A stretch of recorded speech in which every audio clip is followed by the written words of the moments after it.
Hi everyone. So we'll continue memorizing from the book of Hebrews. So we memorized up to verse 3 yesterday. So today we are going to memorize verse 4. Hebrews chapter 3 verse 4. I'll read that first. Hebrews chapter 3 verse 4. For every house is built by someone, but the builder of all things is God. For every house is built by someone, but the builder of all things is God. So it's a very short verse, right? So just a very short verse. For every house is built by someone, but the builder of all things is God. So here in chapter 3 verse 1 to 6 we are proving the superiority of Jesus to Moses. Here he says Moses, the heading is Moses a servant, Christ a son. So I'll read Hebrews chapter 3 1 to 4. So we'll have the context. So we'll remember what all we meditated last 3 days, right? So Hebrews chapter 3 verse 1 to 4. Therefore, holy brethren who share in a heavenly call, consider Jesus, the apostle and high priest of our confession. He was faithful to him who appointed him, just as Moses also was faithful in God's house. Yet Jesus has been counted worthy of as much more glory than Moses, as the builder of a house has more honor than the house. For every house is built by someone, but the builder of all things is God. So yesterday we were meditating on the ministry of Jesus and Moses. Last 2 days we were meditating and comparing the ministry of Jesus and Moses. We saw many parallels between both the ministries. We saw that the Jewish people held Moses in very high esteem.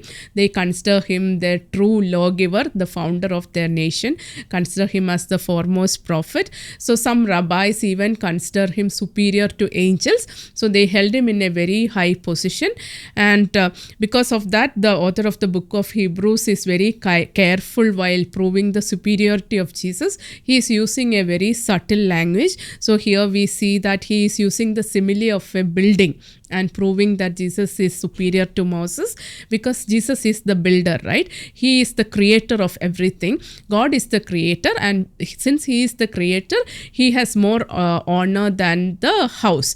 So he has used the simile of a building and saying that the builder of house has more honor than the house, or the architect of the house has more honor than the house more value than the house he is built.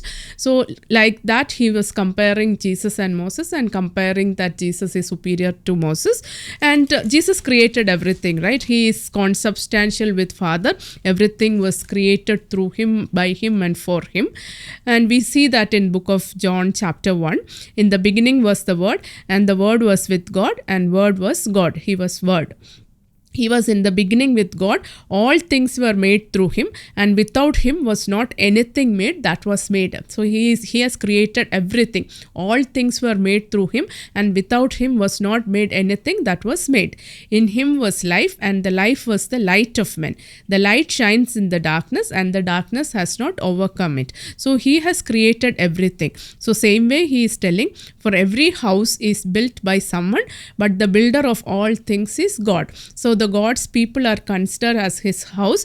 We see that the Israelite people are referred as God's house in the Old Testament time. In the New Testament time, the Christians or the followers of Christ or his church is considered as God's house, right? So he is using that simile and proving the superiority of Jesus. So I'll read that again. For every house is built by someone, but the builder of all things is God. So using the simile of a house, he is proving the superiority of Jesus, right? So I'll read verse 3, 1 to 4. So we'll have the complete context. Therefore, holy brethren who share in a heavenly call, consider Jesus, the apostle and high priest of our confession. He was faithful to him who appointed him, just as Moses also was faithful in God's house. Yet Jesus has been counted worthy of as much more glory than Moses, as the builder of a house has more honor than the house. For every house is built by someone, but the builder of all things is God. God is the builder of all things. So today we memorized a very short verse. So the meditation is also very short. So I'll read that again. Hebrews chapter 3 verse 4. Memorize it now itself. For every house is built by someone, but the builder of all things is God. For every house is built by someone, but the builder of all things is God. Thank you. God bless you all.